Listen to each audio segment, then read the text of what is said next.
For decades, Porsche did something very few brands ever achieve.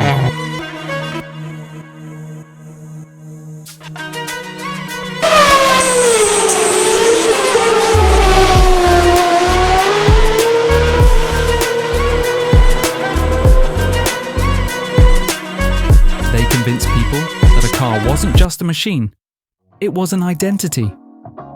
You didn't buy a Porsche because it was practical. You bought it because of how it made you feel. And yet, by 2025, that emotional engine stalled. Porsche's stock collapsed. Profits shrank. Thousands of jobs were cut. And customers, the same people who once defended the brand at all costs, started walking away. This happened because Porsche made a rare mistake for a luxury brand. They stopped listening. Before we move on, welcome to micro-documentaries. Places that are a disaster. Here's what victory feels like. Yeah!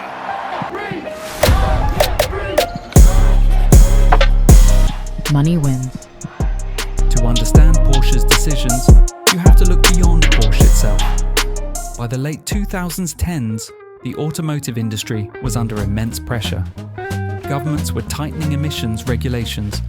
Investors were rewarding companies that promised electrification. And Tesla had just proven something crucial.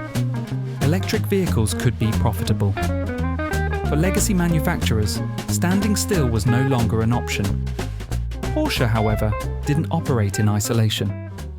It sat inside the Volkswagen Group, a corporate giant still rebuilding its reputation after the diesel emission scandal.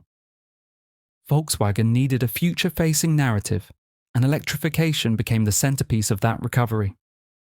Billions were committed. Battery supply chains were secured.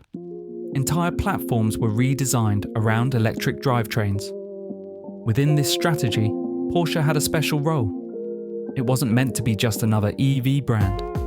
It was meant to prove that electric cars could still be emotional, aspirational, and premium.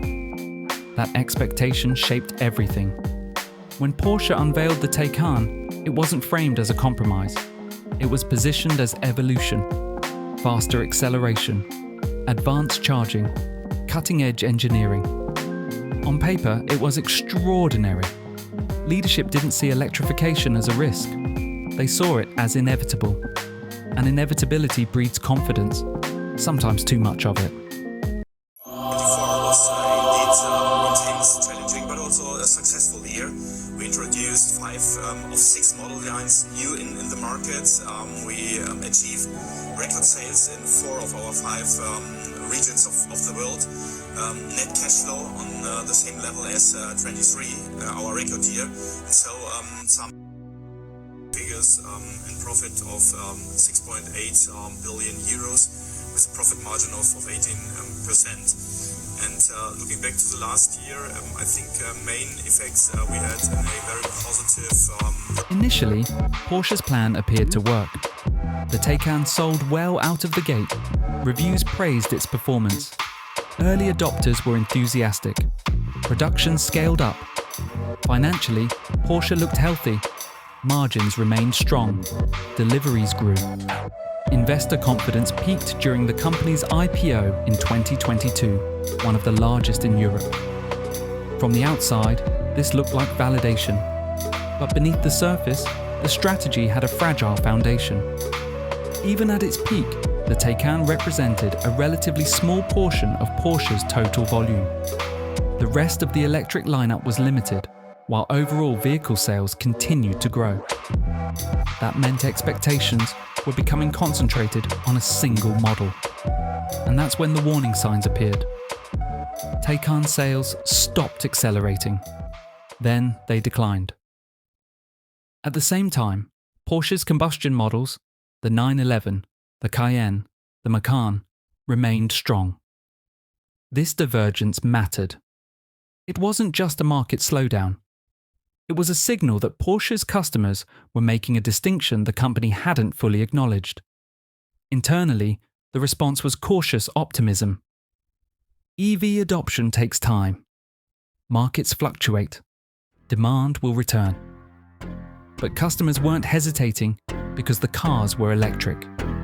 They were hesitating because ownership wasn't living up to the promise. Porsche didn't stumble because it misunderstood electric cars. It stumbled because it misunderstood what a Porsche actually meant to the people who bought one. For years, the company believed it sold performance, horsepower, lap times, engineering precision. And technically, that was true. But it was never the full story. What Porsche really sold was feeling. The sound rising behind the driver, the feedback through the wheel, the sense that every drive was connected to decades of history. Driving a Porsche felt less like using a product and more like stepping into a lineage.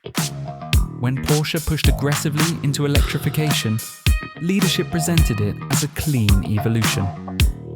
Executives spoke about torque curves, acceleration numbers, and software-defined performance. On paper, the argument was solid. Electric motors could outperform combustion engines in almost every measurable way. But Porsche was never built on measurements alone. The new electric models were fast, sometimes faster than anything Porsche had ever made.